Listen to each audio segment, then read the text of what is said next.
Welcome to Kenton Teaches. Enjoy the video. In this video, I will explain how to replace a side mirror on a Kia Optima. First, gather your tools: a Phillips head screwdriver, a trim removal tool, and your new mirror. Next, park your Optima on a level surface and turn off the engine. For safety, disconnect the negative terminal of your car battery. This prevents any electrical issues during the replacement process. We'll start by removing the interior door panel. Now let's remove the old mirror. Use your trim removal tool to carefully pry off the interior door panel. Once the panel is off, you'll see the electrical connector for the mirror. Gently disconnect this plug.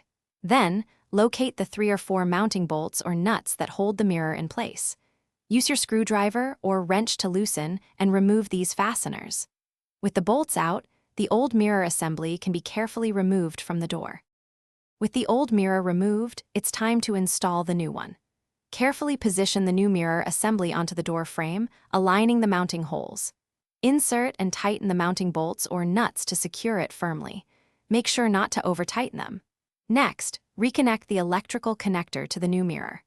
Before reattaching the door panel, it's a good idea to test the mirror's functionality, including adjustments and turn signals. To finish up, carefully reattach the interior door panel.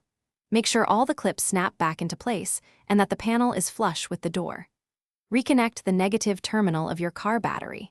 Test all mirror functions one more time, including power adjustments and any integrated turn signals. For more great tips and resources, check the description below for links to other deals and a fantastic book that can truly change how you think about money. It's a valuable read for anyone looking to improve their financial well-being.